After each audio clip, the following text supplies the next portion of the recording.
There's a woman named Sarah who makes $95,000 a year as a marketing director. She has excellent credit, a healthy retirement account, and by all external measures, she's financially successful. But here's what nobody sees.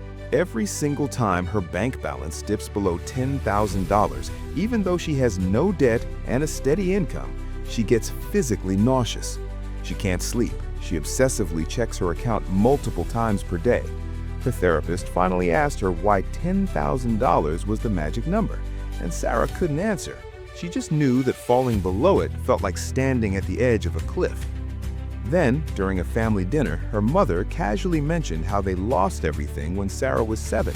A business failed. The bank account hit zero. They had exactly $9,400 left after selling the house, and her parents fought every night for months. Sarah has zero conscious memory of this period. She was too young, but her nervous system remembered perfectly. That $10,000 threshold wasn't a rational financial boundary. It was a scar. My name is Alex, and I spend way too much time studying the invisible psychological patterns that get passed down through families like heirlooms, except instead of silverware, you inherited fear, shame, and survival strategies that made sense for your parents' life, but are quietly destroying yours. If you've ever felt a completely irrational panic about money, even when you're objectively fine, or if you've noticed yourself making the exact same financial mistakes your parents made, even though you swore you never would, make sure to hit that subscribe button and give this video a thumbs up if this resonates. Because today, we aren't talking about investment strategies or side hustles. We're talking about intergenerational financial trauma, the psychological inheritance that explains why you can earn twice what your parents made and still feel as broke as they did. This is the story of how your parents' worst financial nightmare became the operating system running your bank account. And by the end of this video, you'll understand exactly why breaking free requires more than just a better budget. Here's the thing about money that most financial gurus get wrong. They tell you that wealth is a result of discipline and poverty is a result of bad habits. They say things like, just stop buying lattes or learn to budget, as if your financial struggles are purely a knowledge problem. But that advice ignores a fundamental psychological reality. The real issue isn't that you're bad with money. The real issue is that you're operating on programming installed before you could even speak, running scripts written by people who were themselves running on survival mode. This brings us to a concept from psychology called intergenerational trauma. It was first studied seriously in the children of Holocaust survivors in the 1960s. Researchers noticed something disturbing.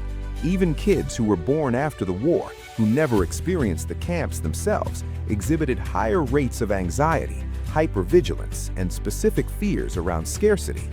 Their parents' trauma had somehow been transmitted to them, not through stories, because many survivors refused to talk about it, but through behavior, through emotional patterns, through the way their parents reacted to the world. A study published in Biological Psychiatry found that trauma can actually alter gene expression. The children of traumatized individuals showed different stress hormone profiles than control groups. Their bodies were primed to expect danger, even in safe environments. This isn't metaphorical, this is biology. You might be thinking, okay, Alex, that's a disturbing study about Holocaust survivors, but how does this apply to me today? It applies to you every single day, every time you make a financial decision based on fear that doesn't match your current reality. Before we talk about the system, let's talk about what you believe about yourself.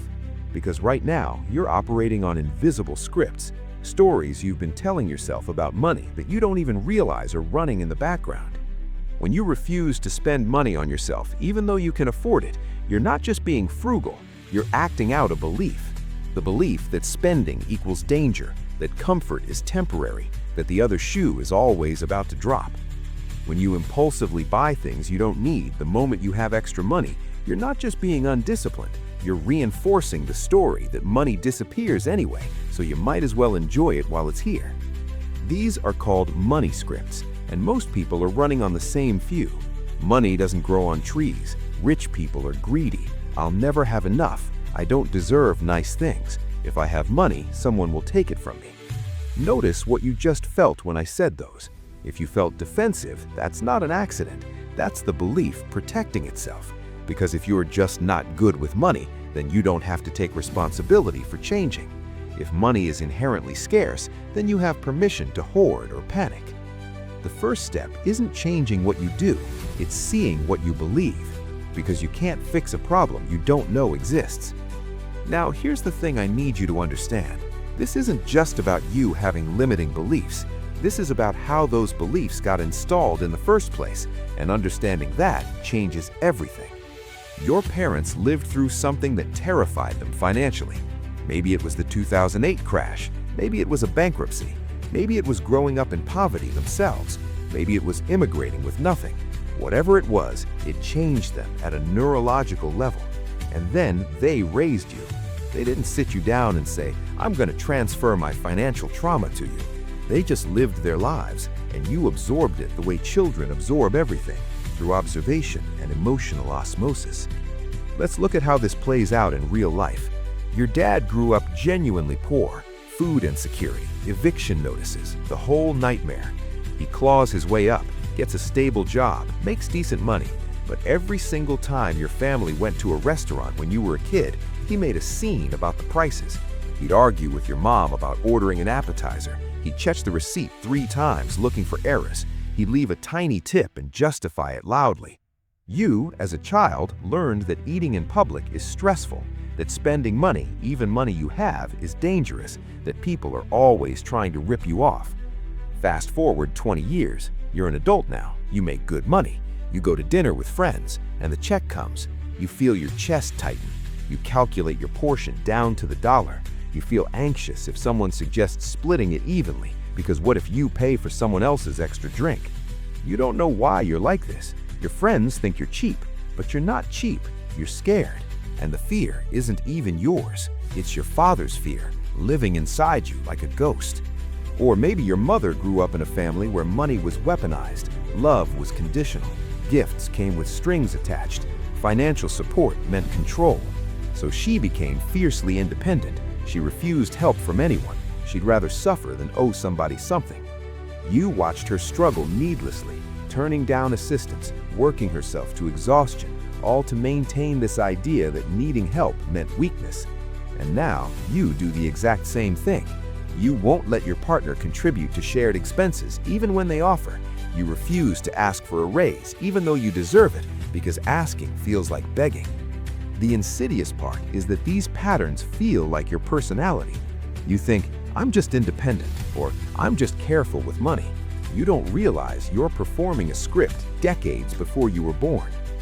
A study from the Journal of Family Psychology found that financial behaviors are more strongly influenced by observed parental habits than formal financial education. In other words, what your parents did mattered infinitely more than what they said or what you learned in school. But before we go further, we need to talk about something most financial people won't tell you, something uncomfortable. This isn't just about changing your behavior. This is about changing who you think you are. Right now, you have an identity built around your current financial state, and that identity is comfortable, even if it's painful. You know how to be the person who struggles. You know the rules of that game. You've built a whole personality around it. If you grew up working class, you learned that people like you don't invest, don't take risks, don't dream too big. If you come from immigrant parents, you learned that wanting more than survival means you're ungrateful, that you've forgotten where you came from. You have to know this.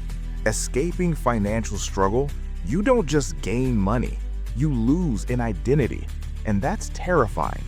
To become someone who builds wealth, you'd have to stop being someone who bonds with others over being broke.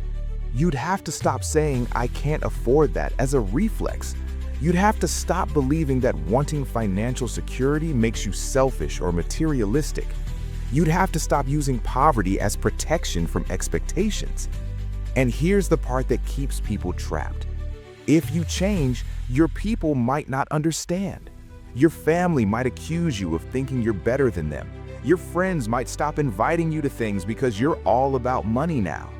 Success doesn't feel like winning. It feels like betrayal. Notice what you just felt when I said that. If your chest got tight, if you felt resistance, If you started thinking, but my situation is different, that's not logic talking. That's identity protecting itself. This brings us to the psychological trap that keeps this whole system running. Psychologists call this confirmation bias, but I call it the self-fulfilling prophecy of financial doom. Here's how it works. Your brain is wired to seek patterns and predict outcomes based on past experience. When you watched your parents struggle, when you experienced financial instability as a child, your brain cataloged that as this is how the world works. So now as an adult, when you start accumulating money, your unconscious mind interprets this as dangerous. It's unfamiliar, it doesn't match the pattern, and your brain hates uncertainty more than it hates pain. Let me show you the exact sequence. You get a raise or a bonus. Your brain says, this won't last.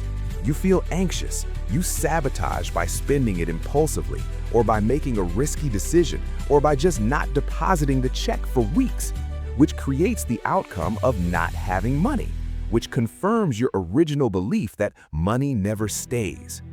The trap is designed perfectly, because every time you self-sabotage, you're collecting evidence that your limiting belief is true. You're not weak, you're trapped in a loop that feels like fate, but is actually just programming. And here's where it gets really dark. Even when people escape, most of them come back. You have what I call a financial thermostat, a set point for how much money you're comfortable having. If you have more than that set point, your unconscious mind will find ways to get rid of it. If you have less, you'll scramble to get back to it. This is why 70% of lottery winners end up broke within a few years. It's not that they're stupid, it's that they have a thermostat set to $30,000 a year and suddenly they have $3 million. The psychological discomfort is unbearable. They don't know how to be a person with that much money, so they unconsciously burn it through until they're back at a familiar level. Your poverty isn't just about dollars, it's about identity comfort. Being broke is painful, but it's familiar. You know the rules. You know who you are in that context. Having money would require you to learn new rules, to become someone you don't know yet. And your brain resists the unknown more than it resists pain. If you're getting defensive right now, that's information. That resistance you're feeling, that's the pattern protecting itself. Now, let's talk about what this actually looks like in the real world versus what you think it looks like. Meet Marcus. From the outside, he's crushing it. BMW lease, designer watches, talks constantly about his investment portfolio and early retirement plans. Everyone thinks he's wealthy, disciplined, ahead of the game. But here's the reality. Marcus has $11,000 in actual savings and $42,000 in credit card debt. He's one layoff away from complete collapse. He'll be working until he's 70 if he's lucky. Now, meet Patricia. From the outside, completely unremarkable.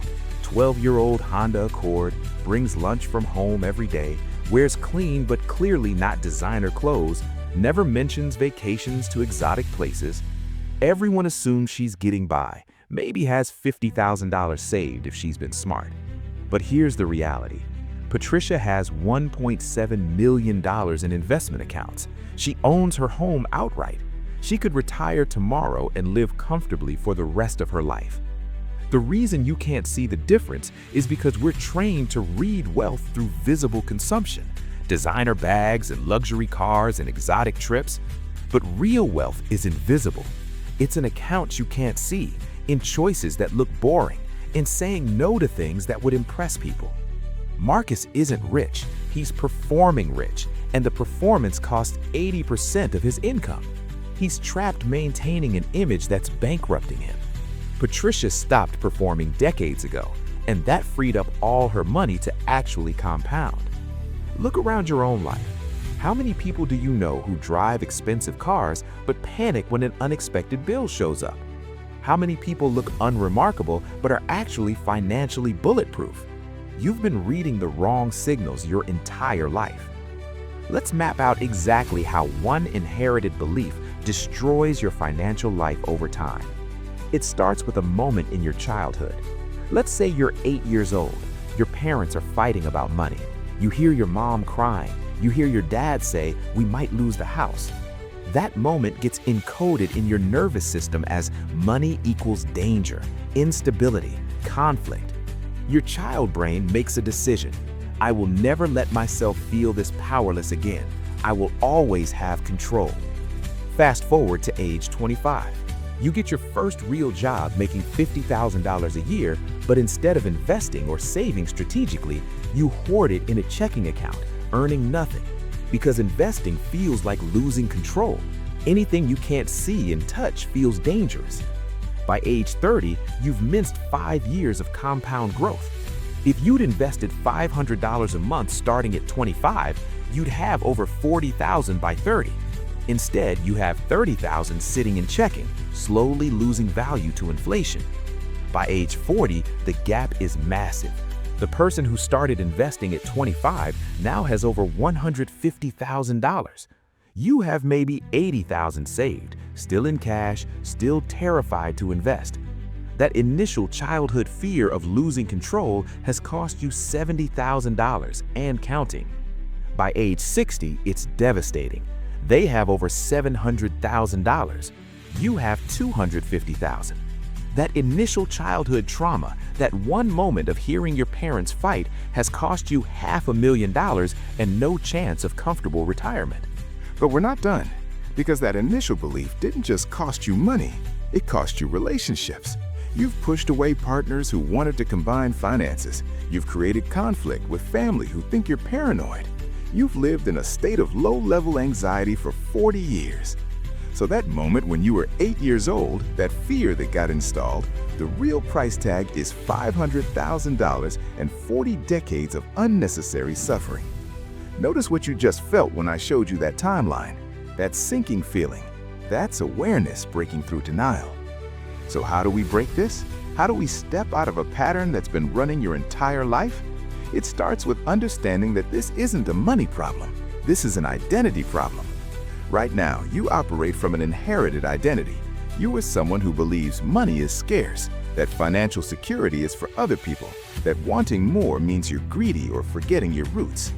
To build actual wealth, you need to become someone who believes money is a tool, that financial security is your birthright, that wanting freedom doesn't make you a bad person. This isn't about faking it. This is about fundamentally rewiring how you see yourself in relationship to money. Let me show you the difference between two identities. Inherited trauma identity sees money as something that disappears, asks, "Can I afford the monthly payment?" values not rocking the boat, feels guilty having more than their parents had, believes struggling proves loyalty to their roots. Builder identity sees money as something that compounds, asks, "What is the total cost over my lifetime?" values future freedom over current comfort, gives themselves permission to evolve beyond their parents' limitations, believes thriving honors their parents' sacrifices. Here's what's wild. These could be the same person, same income, same background, same opportunities. The only difference is the story they're telling themselves about who they are and what money is for. Let me tell you about James. He's 32, makes $65,000 as a teacher. Grew up watching his single mother work 3 jobs and still lose their apartment twice. By age 28, James had internalized that working hard meant suffering, that money always ran out, that planning for the future was pointless. His before looked like this: spending his entire paycheck every month, telling himself he deserved to enjoy life because tomorrow wasn't promised, feeling anxious and resentful when friends talked about investing. Bank account never above $2,000, genuinely believing he was just not a money person. The turning point came when his mom had a medical emergency and couldn't work. James had nothing to help her with. That moment cracked something. He realized his mother's struggle wasn't because she was bad with money, it was because the system was designed to keep people like them running in place.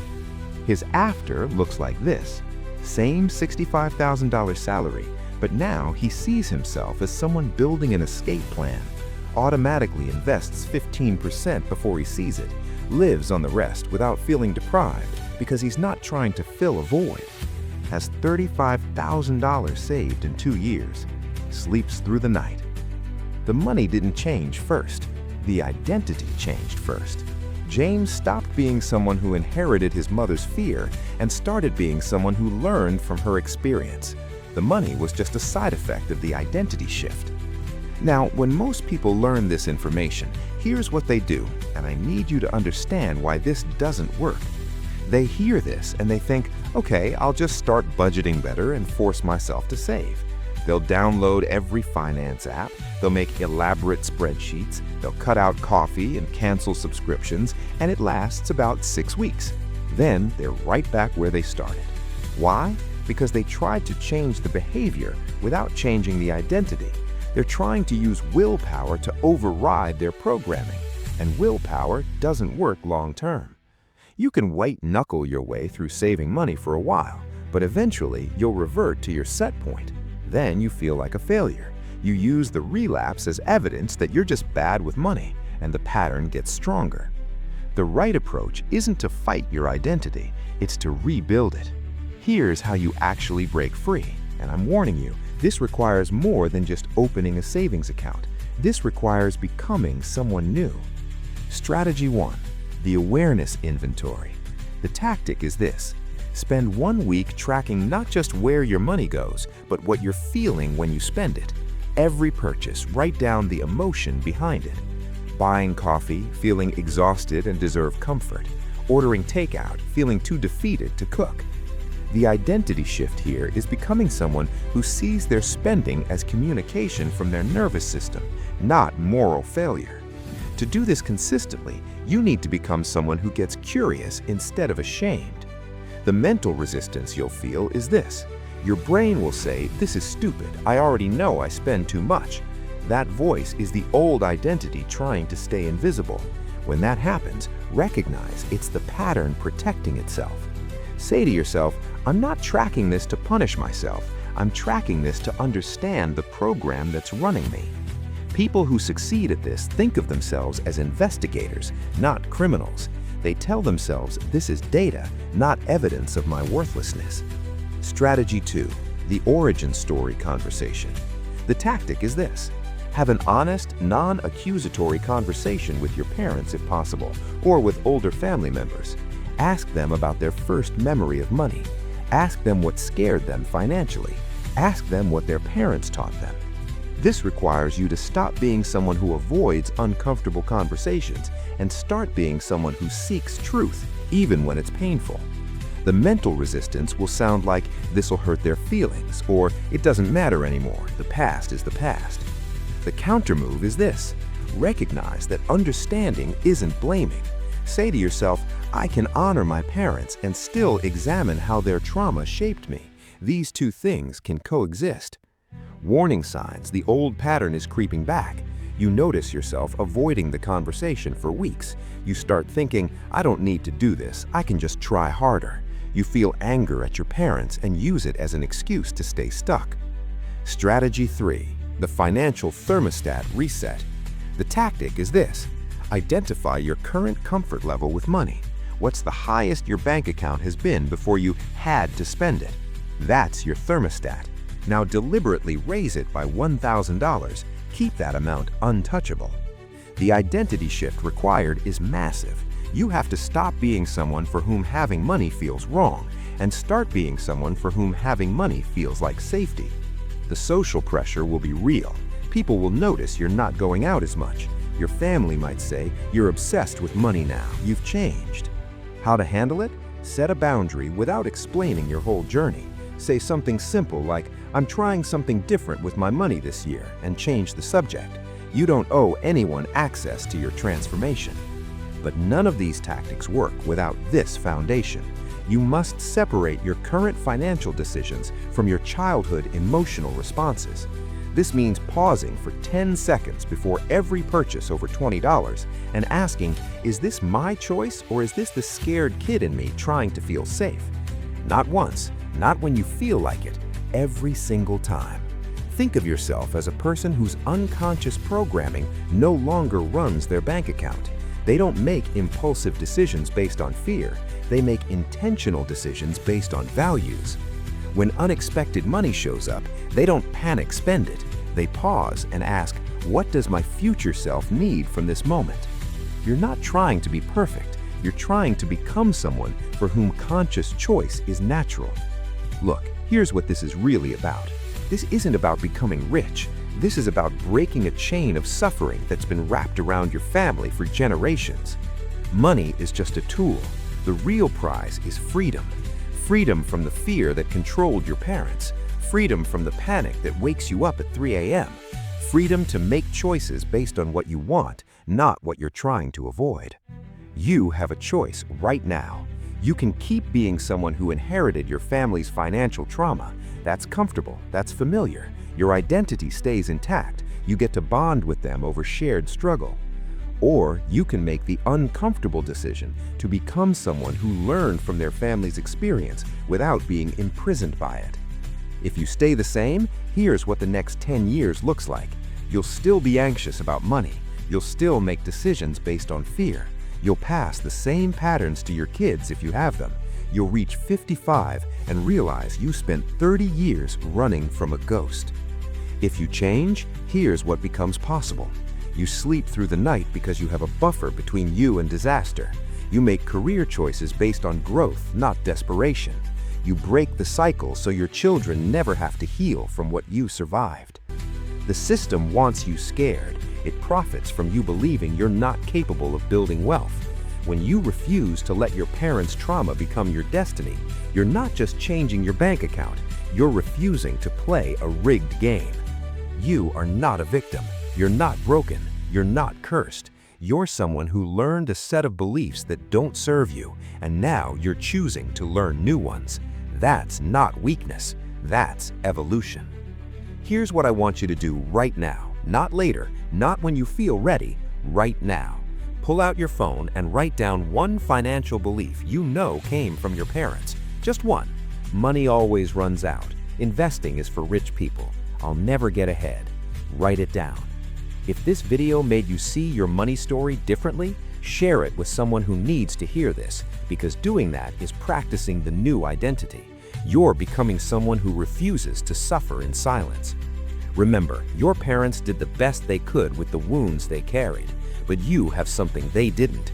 You have the ability to see the pattern, to name it, to choose differently. Don't inherit their trauma. Learn from it. I'll see you in the next one.